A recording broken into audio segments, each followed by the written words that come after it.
trials are going through. Your burdens get so heavy you don't know what to do. But I've been sent on assignment to encourage you. You can't give up now, you have so much to do.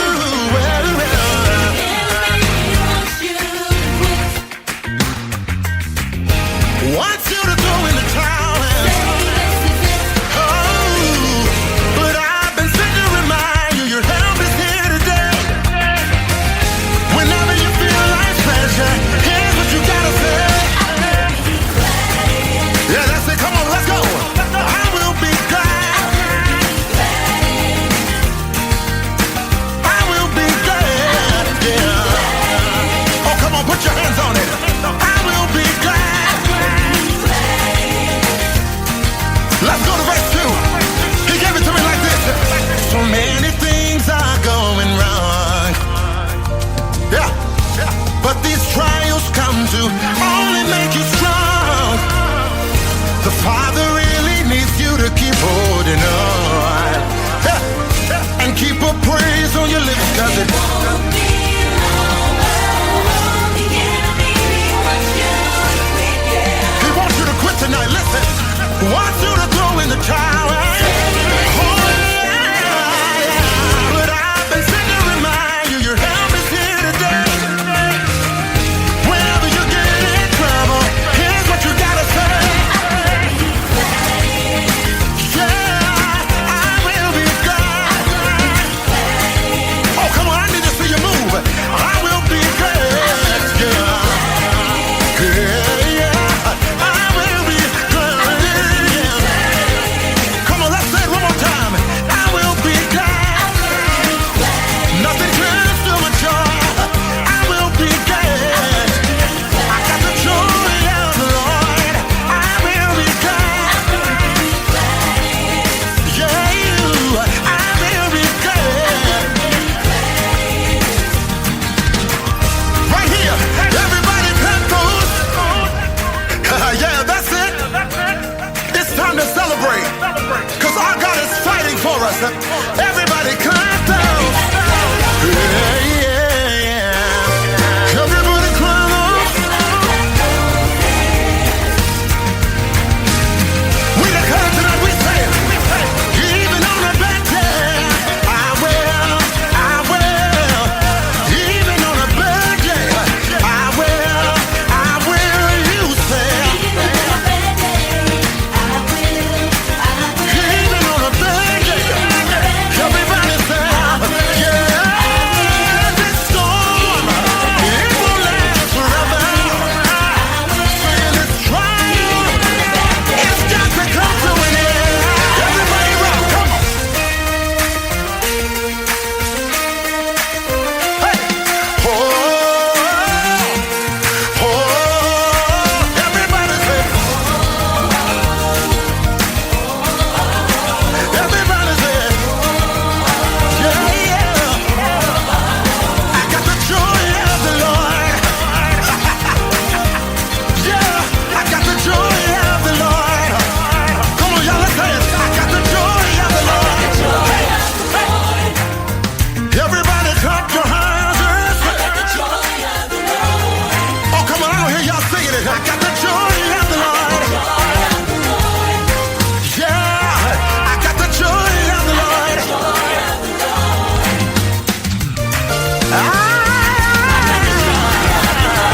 This joy I have, the world didn't give it to me. This joy I have, so the world can't take it away. After all that I've been through, after all that I've been through, I still have joy. I still have peace. Still have victory. 'Cause He's my victory. Yeah, yeah. I got the joy of the Lord. Yeah, I got the joy of the Lord.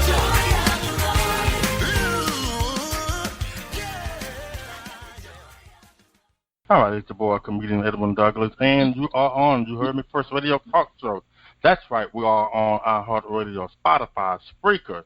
Yes, you heard me first.com and iHeartRadio. Before I bring in our guest, allow me to bring in my DJ sidekick, Uncle Ben, Uncle Ben, Uncle Ben, Uncle Ben, Uncle Ben, Uncle Ben.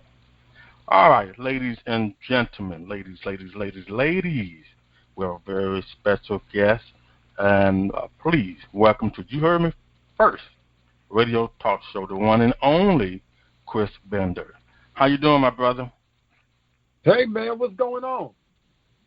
It's you, man. It's you. I've done my homework on you a while back, and it's pretty interesting. We are going to let the world know all about you, but I'm not going to tell it.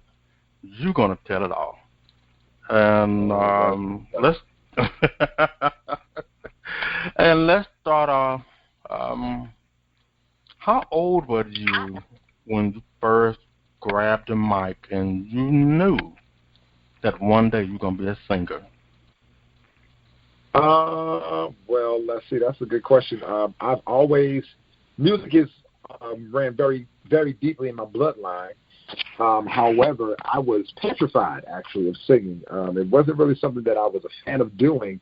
Well, I was always a fan of doing it, but I was very frightened by the idea of having to do it in front of people because I had stage fright like a mug. So I did not sing for the first time until I was 13.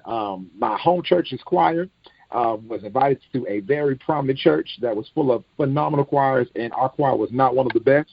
And the choir was getting ready to be called, and so up until that point, I was petrified to ever sing in public. But that day, the Lord gave me a different level of confidence, and yeah, that was it. Wow. So with that being said, like you said, it wasn't a very good one, and that's okay. Everybody's not called to sing a solo or to be a lead singer. You can get a group of people. Let's say you got 10 people in a choir, and you know that person standing right next to you is horrible. But you need about 3 more good, decent around the one that's horrible that's standing next to you.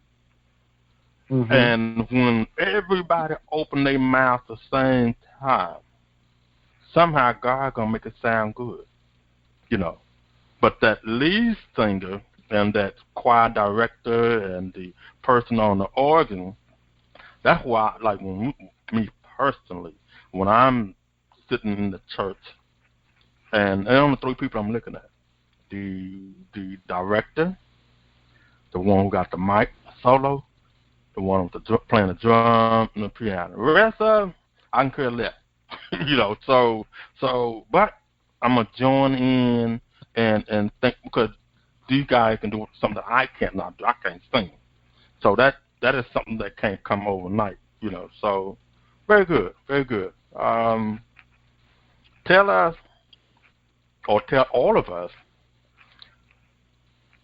what other kind of music that you can sing or have been singing besides gospel? Well, for me, I have always had a very vast catalog of music that I've listened to. My grandfather really introduced me to the oldies but goodies. My mama really introduced me to, the top R&B artists of the 90s, of course, and then, gospel, of course, is always the center of it all for me. I can sing practically anything, but my desire and my satisfaction comes most predominantly from fulfilling my purpose in ministry, and that is through gospel music. Okay. But and most okay, you can actually sing, honestly, we could. If I sing an inspirational tune, saying you can still feel the same level of Jesus, because that's just the way that the gift that God has given me works. Okay. Now, do you know how, or do you play instrument? And if you do, what some instrument you growing can up play? in church, Yeah, growing up in church, you kind of become, you sit around and you watch enough, and you just inadvertently just begin to learn how to do things. I can do everything in a church setting. From ushering to preaching practically. If you give me enough time, and playing instruments has become one of those things as well that fell into that category. I used to play the drums in my church right as I got ready to graduate from high school and transitioned into college. I shifted from singing to playing the drums. Now, I don't consider myself a Calvin Rogers of the world, of course. However, I can get you through a church service, Okay. Now, I want you to keep it 100, and I can say this because by me being a comedian, I do comedy club. I've been doing a lot of Christian gospel comedy in the last 10 years. Now, have you been involved in any competitions that the church may have presented, or an event, or first Sunday, and then you come to handling your business? Have anyone came to you or showed a sign that they were jealous of you because they felt like that they should have that spotlight, but somehow you got the spotlight? Have you ever had that experience, like being the headliner of the show?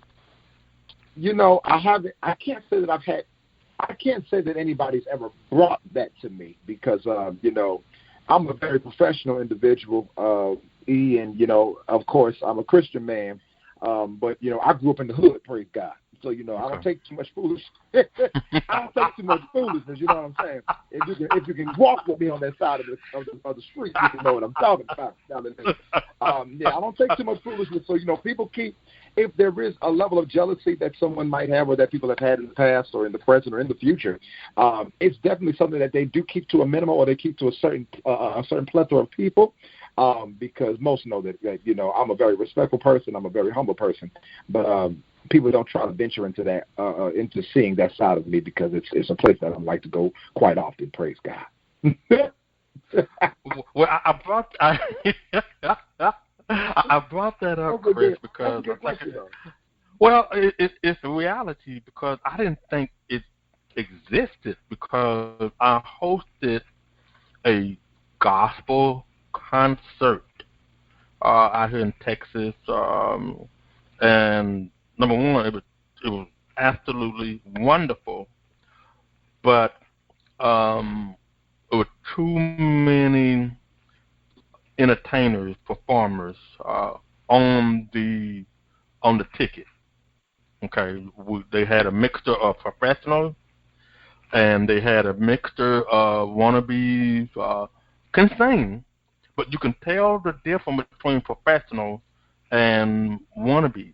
Okay, and you can tell that they never had the experience performing in front of hundreds of people in the auditorium.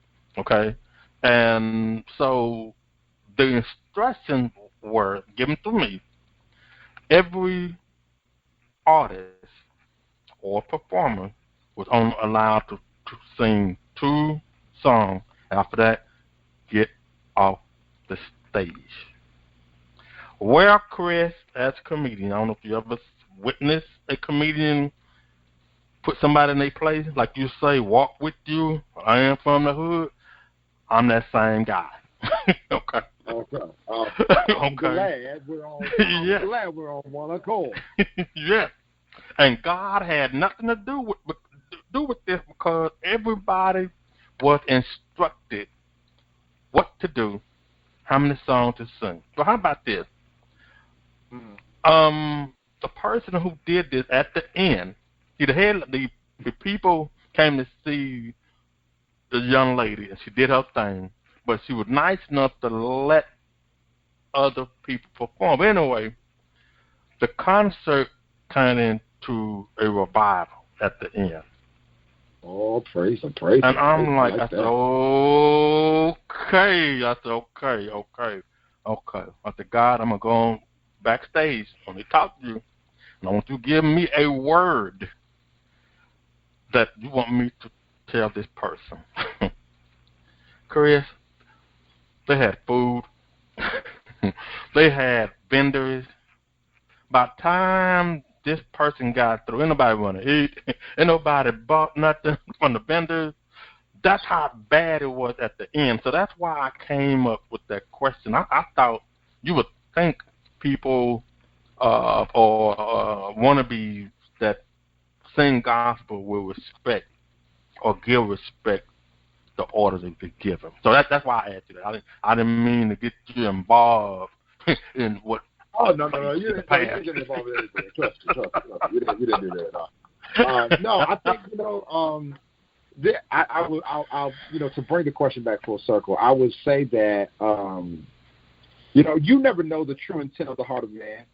Every individual, and the Bible tells us this. Every man that screams Jesus is not. Their hearts aren't postured towards him.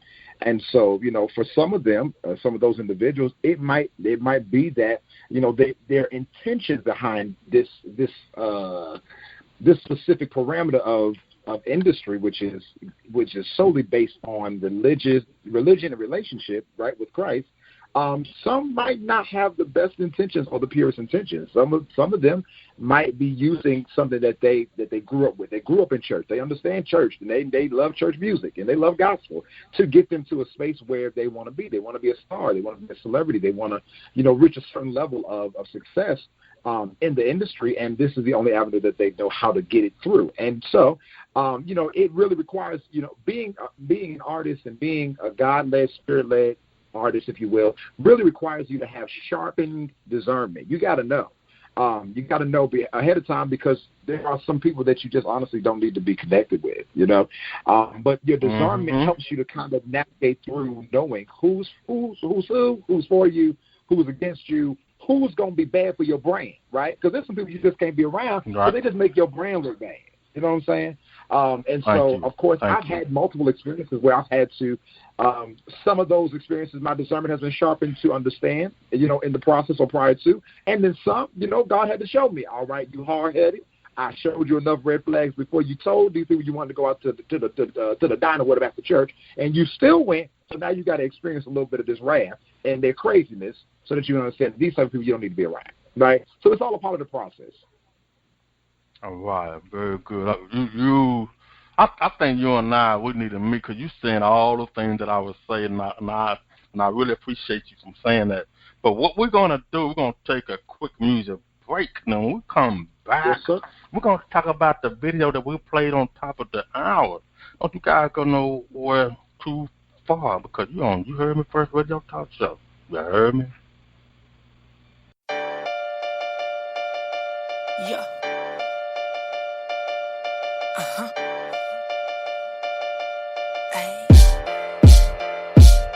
You are the one who placed every star, created every galaxy, from the greatest to the least. Nothing is beyond your reach. What you speak immediately becomes our reality. I eat your word and sow your seed, sustaining my vitality. Any demon brave enough to make the choice to challenge me will quickly see there's no way to actually ever handle me. The greatest power is living right in here, and I don't have nothing. Because with him, I win. The same power that rose Christ from the dead, it's the same power that got me up out of bed. So I drink from his well, and I eat of his bread. I'm only saying what he say so I can see what he said. Now if you have faith as a mustard seed, you can move a mountain, but you ain't moving nothing when you're too consumed with doubt. Trying to figure out how to win, what and how, about how God's gonna work it all out. I read in Titus 1 and 2, God cannot lie, in his word to do the work. Isaiah 55, if he started, he finished. God ain't by your business, and I will see his promise in the land of the living. At the start was the word, and the word was God. From every word of his mouth, the whole world was formed. He gave his only son so that we would overcome the death of sin and every weapon formed. I said the devil is a liar and Jesus is real. He died on the cross so that the world could live. The power of his blood covers all of our sins, and it permits us to walk in his righteousness. And it's because of the cross that I am not lost, and this freedom I possess, it came at a cost. I know the power of his name and the power in his vein. The cross is more than a pretty charm on my chain. If you have faith as a mustard seed, you can move a mountain, but you ain't moving nothing when you're too consumed with doubt. Trying to figure out how to win, what and how, about how to. God cannot lie. In His word to do the work. I say it 55. Get it started. Get finished. Cause God got the business. And I see His promise in the land of the living. I will see His promise in the land of the living. The land of the living. The land of the living. Yeah, I will see His promise in the land of the living. If He said it, then He did it. Yeah, I will see His promise in the land of the living. The land of the living. The land of the living. Yeah, I will see His promise in the land of the living. If He said it, then He did it. Yeah, without faith, it's impossible to please Him. Impossible to please Him. Impossible to please Him. Without faith, it's impossible to please Him. Impossible to please Him. Impossible to please Him. Without faith, yeah, it's impossible to please Him. Impossible to please Him. Impossible to please Him. Without faith, yeah, it's impossible to please Him. Impossible to please Him. Impossible to please Him. Faith as a mustard seed, you can move a mountain, but you ain't moving nothing when you're too consumed with doubt. Trying to figure out all the when, what, and how. About how God's gonna work it out. I read in Titus 1 and 2. God cannot lie. In His word to do the work. Isaiah 55. Get it started. Get finished. Cause God got the business. And I will see His promise in the land of the living.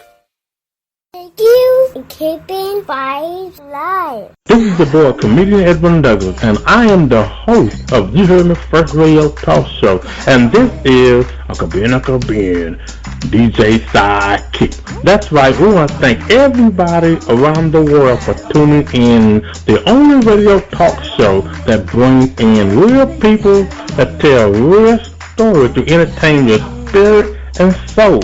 Yes, get with music and of course get our laugh on. But don't forget to tune in, because we're always on demand on iHeartRadio, Spotify, Spreaker. Yes, of course you can Google us on the Robert Lynn production. And guess what? We also will be on Roku and much more, just like I am streaming. Don't forget, you heard me?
All right, we're back on You Heard Me First Radio Talk Show. That's right. I'm your host, comedian Edwin Douglas, right along with my DJ sidekick, Uncle Ben, and with a very special guest on the show, the one and only Chris Bender.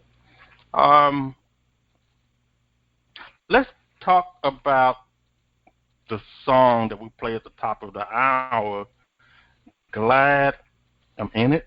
Could you tell us how did you come up with the title of that song? And go right ahead. Well, man, Glad in It was completely inspired by two entities, right? One, predominantly the Lord, right? Because those lyrics came straight from Jesus himself.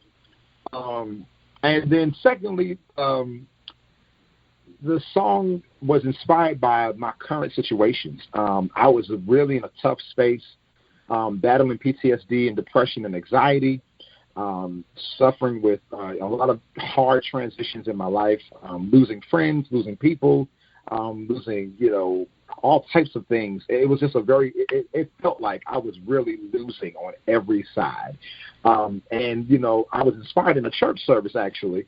That's where the lyrics started being downloaded. I was inspired to be glad in everything that I was in because the Lord was fighting for me. And so as I was sitting in the service, I'm literally hearing the lyrics of the song and the melody, which is different from me because I usually only hear in part. So it's either just melody or it's just lyric. I never really hear everything at the same time.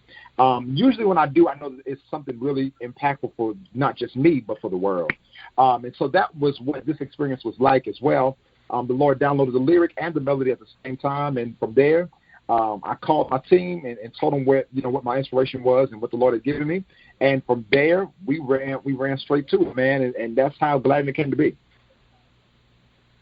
Wow, because I looked at it over and over, and many artists are doing a good job putting great messages for all of us to have the opportunity to see and learn from, and that's why I truly appreciate you giving good music, good video concept, and I'm into entertainment.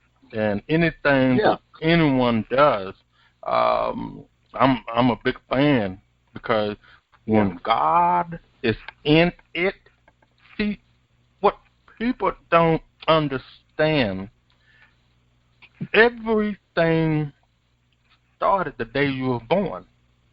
See, what people don't understand that God ordained everyone gift that designed for you the day you were born. Okay. See, everything is the process. See, before every baby was born into this earth, you had a conversation with God. God directed to you. I will always be with you. You will hear my voice. Through your mom and your dad. God even introduced you who your mother and father will be. All I need you to do, my son, my daughter, is to follow me, trust me. But I will be with you. I will be with your dad. I will be with your mother. And of course, our parents train us, educate us, and did much more. And with that being said, he also directed through our parents. And so, of course, life is the process. Everything that we do is the process. It's about being obedient. And Chris, you said a mouthful how you explain how the video and the music concept came to you, and it came from God because of your obedience, your faithfulness, God was able to give you that blueprint. Yes, He did. Yes, Very sir. good. Yes. Yes, sir. Thank you. If you can, if you don't mind, could you tell us, or all of us, one of your trial and tribulation that made you become the person, the man of God that you are today? So I think if I could help to answer that question to the best of my ability based on my own life's experiences, it wasn't really so much a trial that drew me to God. I gave my heart to the Lord at the age of 7. It wasn't something that was pressed on me. It wasn't forced on me. My grandmother, grandparents, my family didn't make it a requirement. It was something that I desired. I desired from a very young age. It's probably been beyond 7. I've always desired to walk closely with the Lord because I knew that there was a need for whatever was inside of me for a very long time. I've always been aware that there was something special and something most importantly different about who I was. That's why there were so many challenges that I faced. However, I didn't come to God, or I didn't become a God-fearing man because I went through a season or a situation. I came to God before there was any major situation to come. You know, I came to God just desperate for a true relationship and an idea that was what I now know to be sonship with the Father, because I didn't grow up with my father in the home. I grew up with my grandfather, who was an awesome provider and taught me a lot of natural things about being a man. But as it pertains to the spiritual things and matters of this world, I needed to know the Lord for myself so that I could know how to navigate through most of them. Now, am I a pro? Absolutely not. I go through and have struggles and situations that come about just like the next person. However, I have a guide, and his name is Jesus, and he helps me to get through those things, and he helps me to understand that even when I'm in them, he's still a good guide, and he can see me through all the way. Wow, amazing, amazing. Let's flip the script, and this part here allow all of us to voice our opinion what has been going on this whole year, this whole season. Tell It's us, been a season. Chris. Yes, Lord. Yes. It has definitely been a season. Yes. If you can remember, March the 20th, when of 2020, 320, common 2020, when the whole world, especially America, was in shock about this pandemic outbreak. What was the first thing that came to your mind, Chris, when you saw people getting laid off, people was losing a job, the word was getting out, what was about to take place? Go ahead, just tell us your thought and what you saw when you saw everything start falling apart. Of course, I think a part of my initial response, just as it was the rest of the world's, was worry and concern and fear, and lots of questions. However, even through my experiences, I've lost a couple of family members to COVID. I've lost a couple of family members, or church family members, to COVID as well. I know friends and close colleagues, that have lost friends. So I've experienced this. I've experienced this loss, if you will, on a closer level than desired, and I have experienced it on a not so close level. I've seen and experienced individuals losing their jobs, and I've donated and been a blessing to some and many, and giving away food and gift cards and all. Especially I also work with inner city youth and young adults, so experiencing their struggles with them. It's been a part of, my life's journey over the last 7 months as well. However, I think that the blessing of being in relationship with God, and I hate to turn it, well, I don't hate to, but it might sound a little redundant, or it might sound a little tedious for some that are listening to always turn, or for everything to always be turned back to my religion, but it's not so much my religion, it's my relationship. And when you are in relationship with the Lord, there's certain things that might catch you by surprise, but they don't keep you by surprise. You know what I'm saying? You kind of, at some point, understand that there's a reason to everything. That's what the Bible tells us. The Bible tells us there's a season, there's a time for everything that is under the sun to take place and to happen. And so there, even in this, which caught us all by surprise, I didn't think I was going to be off the road and not ministering around the country or the world for the last, the last 6 to 7 months. However, that's what happened. And so did it shock me? Yes.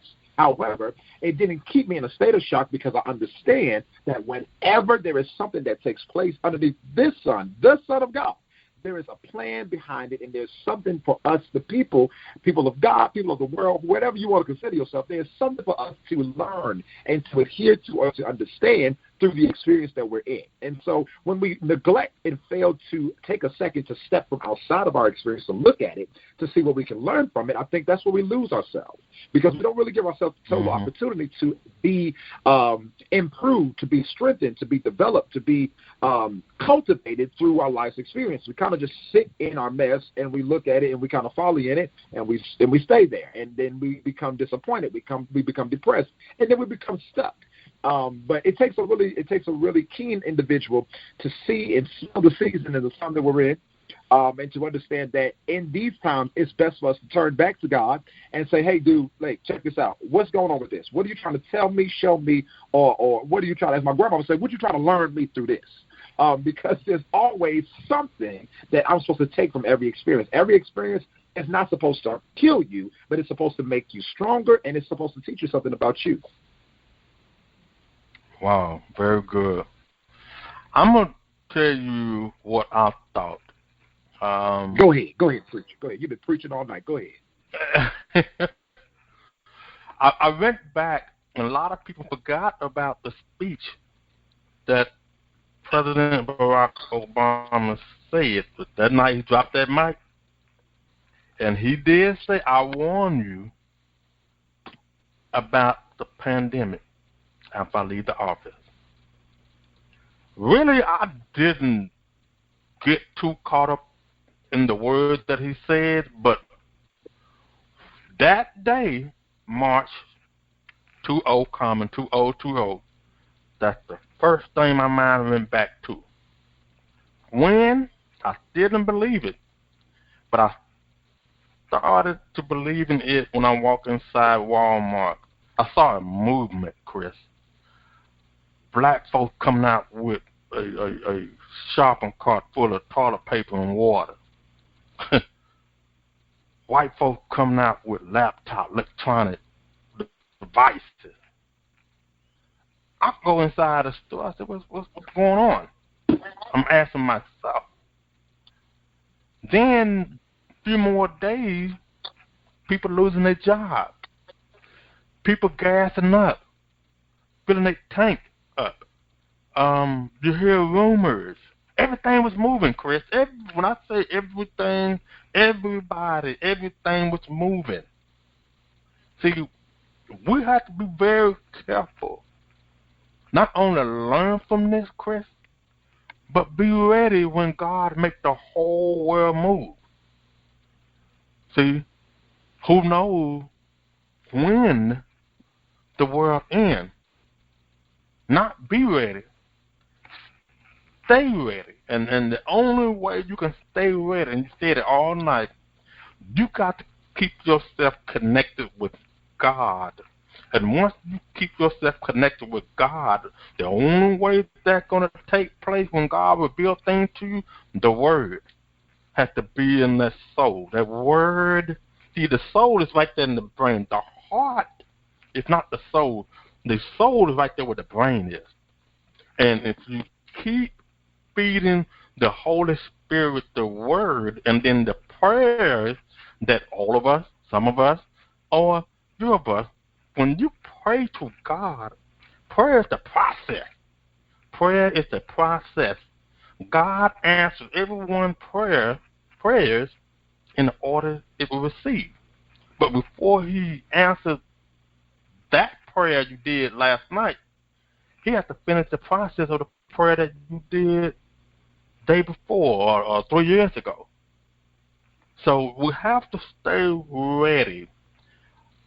I stayed ready in the Word every day. I kept my soul fed because all of us, if you keep God in you, then you'll be okay. I'm covered with the blood of Jesus. Okay, don't get me wrong. I'm not perfect. I make mistakes. Like you say, stay with me. I am from the hood, but you try me. The hood may have to come out. But at the same time, we have to stay ready. We have to stay ready because I'm telling you, this season, yes, we have a commander-in-chief acting a fool. Whether you're the Democratic or Republican, that's people's choices. But you gotta keep yourself close to God because the commander-in-chief ain't running me, you, he ain't running none of us. So we have to keep ourselves connected with God, and that's how I look at it. This is our first time in my life that we did a lot of reading and saw movies about the hatred back in the Martin Luther King days, but now let me hear your thought when you saw the whole world, not just America, the whole world made a movement on Black Lives Matter. Let's hear your thought. I think that for me, I live in a world or a space, right, where I never really can say that I've had to experience these things firsthand, right? I always believe that they existed, trusted sources. I have family and, of course, stories of ancestors and things of the nature that have actually gone through the experiences of slavery and going through every other experience that has taken place through these last couple of centuries. I believe that our people are due the same level of respect and justice as any Caucasian individual in this country. That's it. Wow. There's no ifs, ands, or buts about it. I think that, we try to, at some point, words just don't make up for the statement that just needs to be set and understood. The understanding needs to be here, point blank. We deserve the same level of respect as any other race that is in this country. Wow. We don't have to question why. We know the why is in the facts. The proof, my great-grandmother said, the proof is in the pudding, baby. What more do you need? Everything. Right. As in why. And if we are being demonized as such hostile individuals, well, let's just look at every other race and let's look at what actions they take on as well. And then we can see how much more violent are we than anybody else. Everybody is doing the same. Literally. Case by case, day by day. Somebody from a race other than the African-American race is doing something wild and crazy.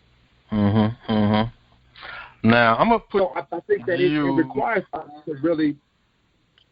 It requires us to do a real deep introspection of what it is that this country was founded on and how much of that needs to be reassessed, rediscussed, and redefined. Okay. Let me ask you this. It's going to be kind of cute and funny. I'm going to let you go first, and I'm going to go second before we let you go. Did you see any piece of the debate between Biden and Donald Trump? Did you see the debate the other night? I did, yes. Okay. Let's take Biden out. Hypothetical thinking. you versus Donald Trump. Do you think that Donald Trump could interrupt you every time it was time for you to talk, to say something?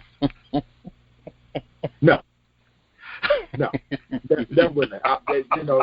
And I think that it's just, I have a hard time when people interrupt me when I talk. I just don't. That does something it's something in my spine that really just kind of gets thrown off kilter when that takes place, and it sparks a different level of intentionalism. I can't really pop with that too much. So me and Donald would have been, that would have escalated a little more, and Donald would have been quiet. He would have got quiet at some point. Something would have took place, but Donald understand. Hey, you got to wait till I'm done talking.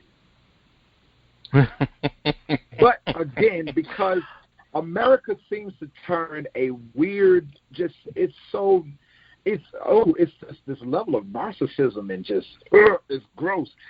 It's almost like, oh my gosh, I remember when I was a kid, there would be young people at my schools that would get into fights, and they would get into fights after school, and of course the parents would be outside, and somebody would get wind. The parents would get wind of the fight some way somehow, and they would literally stand before their children, kind of blocking them from the view of everybody else to let the kids fight. And it's just like, well, how beneficial and what type of message are you sending to your children that must grow into newer spaces mentally, emotionally, and socially? What message are you sending to them when you're allowing them to engage in this negative behavior, and you're not creating a space of correction for them to understand this is not the way?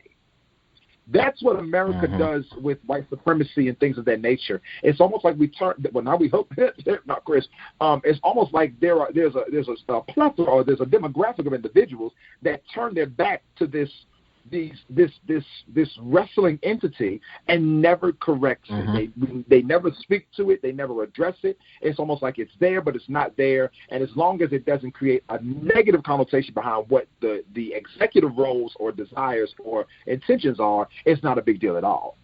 It has to stop all the way through. I think at this point, America is just sickening the world. America is starting to become a global cancer. We think global warming is the issue. It's actually it's a little partial there. I think it has a little bit of America sprinkled in there too. We have to do a lot of changing, and the guards need to be changed as well. I was reading something earlier that gave a statistic of like the average age of presidential candidates, and it's like, why are they so old? And the older that you go, and this is no shade to the seniors of the world or the older generations, but there's a level of new age thinking that's just missing. And so you start creating rules and mandates and policies that don't really speak to the generations that are actually leading our world. And that also needs to be. There's so much that needs to be assessed and recreated and redirected and just restructured. And it's total. I think it's time for America to get a full I don't know, a gastric bypass or something. We need to take some of this fat away and that might be a little aggressive, Chris. Oh my God. Yeah, we need to clean up. We need to clean up. I'm sorry. And I think and I believe that everyone really see what needs to be done. I'm just ready for life to get back to normal. I'm ready to take the mask off. I'm ready to go back inside the church without a mask. I'm ready to do things what I used to do, what we all used to do, what we enjoy doing, and where we want to go and get ready before all this fell apart. Sure. Can I ask you a question? What good is, and this is not a rebuttal to your well, it's kind of a rebuttal, but it's not directed to you directly, but it's just like a provoking thought. What good is any of what we were doing, or what good was this time that we've had? What good was this time that we've had, right? If we go back to doing the same thing in every aspect of our lives, our world, our country, our churches, if we all return to the same processes, what good was any of this time that we've had? What good is all of the lives that was lost? What good is, all of the jobs that was lost if we all go back to business as usual once the world reopens? The good is there.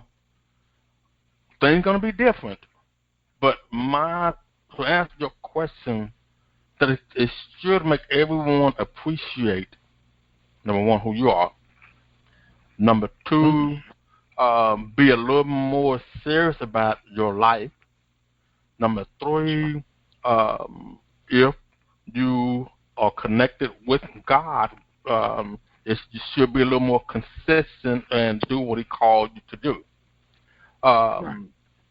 It does a whole lot. It means a whole lot. Appreciate what God put in front of you. But the most important thing, Chris, after the Black Lives Matter, God showed love. God is introducing love, not hate. The whole world, Chris, not just love people in America, Philadelphia, D.C., the whole world. And what all God is showing us, love one another. That's the highest command that He asks us to do. Obedience is greater than sacrifice. If you can't love the people on this earth,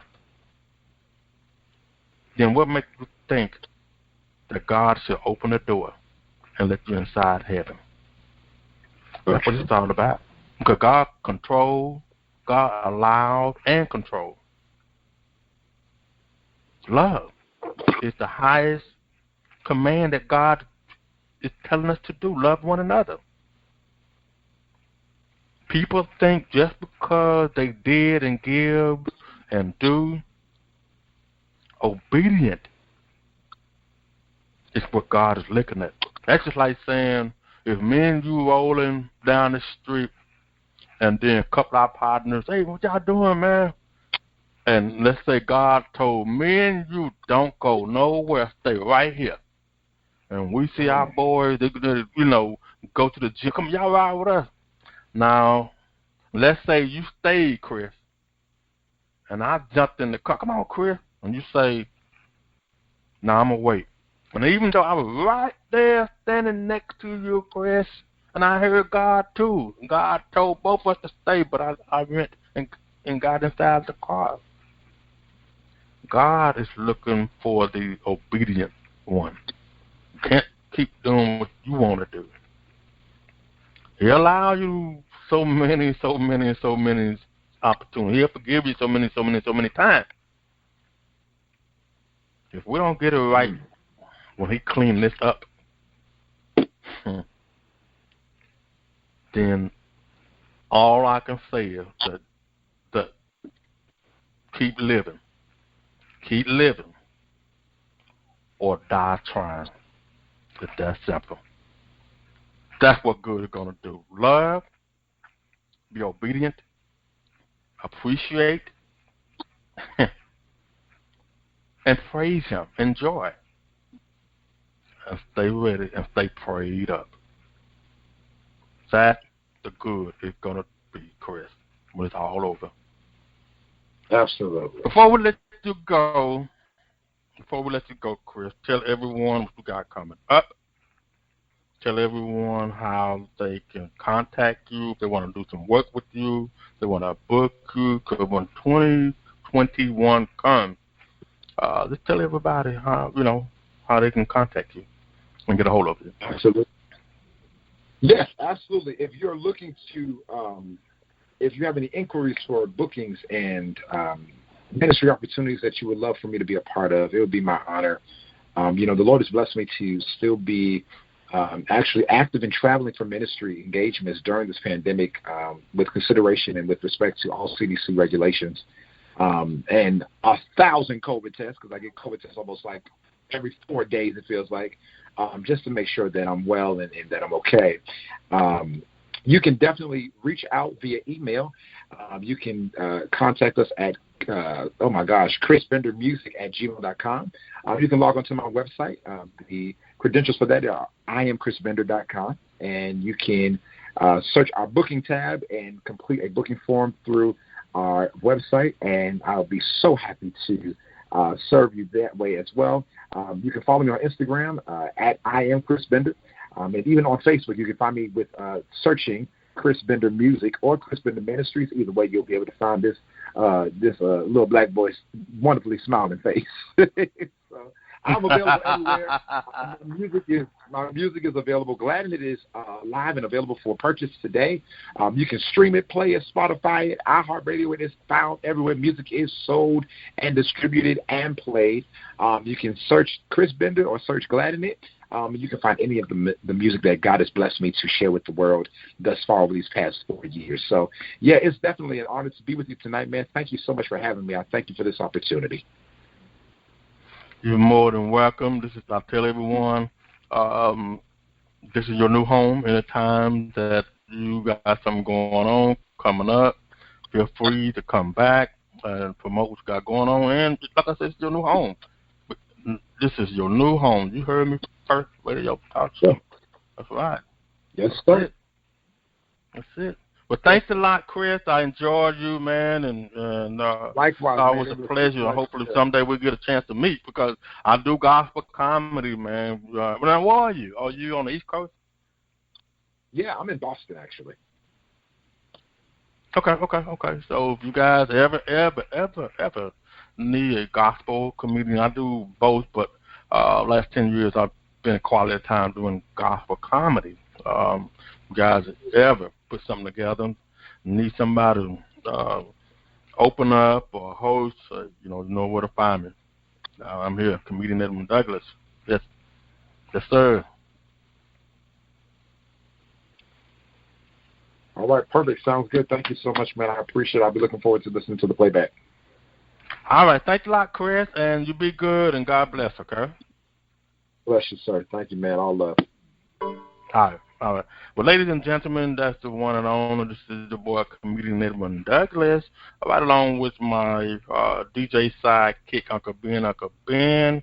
And we're going to close. We're going to leave Let Me Come In.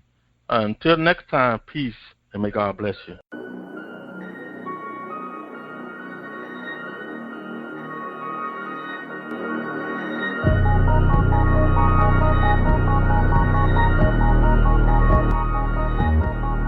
When it's cold and dark, even through the storm, with a hole in your heart, from what went wrong, don't be alarmed, cause you're in my palm. Look to the stars, know I am God. I know the love's an in control, and this will make it pure as gold. Renew your mind and cleanse your soul. Replace what's wrong and what's been frustrated and impatient with the daily things you're facing.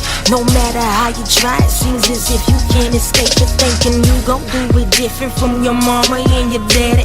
You're sleeping with these dudes with no intent of being married.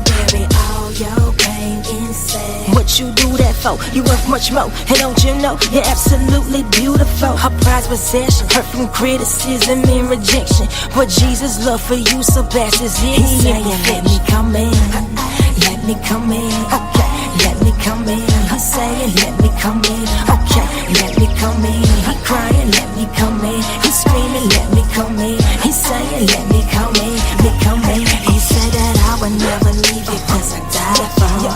And my calling on your life is serious. He's saying, let me come in, let me come in. He crying, let me come in. He's saying, let me come in, let me come in. Now you upset and disappointed by the way that it's been going. You hoping by this time you have a lot more money, but your daddy walked away, so it all fell on your plate. The hell, mama paid the rent, now you just doing what it takes. In the trap, on the block, selling dough for dough. All the things you done for you to stoop that low, but you a man of purpose, despite your indiscretions. And Jesus' love for you surpasses all your imperfections. Let me come in, let me come in, okay, let me come in. He's saying, let me come in, okay, let me come in. He's crying, let me come in. He's screaming, let me come in. He's saying, let me come in, me come in. He said that I would never leave you, cause I died for you. And my calling on your life is he's saying, let me come in, let me come in. He crying, let me come in. He's saying, let me come in, let me come in. You can't do it without my love. You can't do it without my grace. You can't do it without my love. You can't do it without me. You by my side, in spite of all of my pride. You came to me, saved me, and gave eternal life. You by my side, in spite of all of my pride. You came to me, saved me, and gave eternal life to me.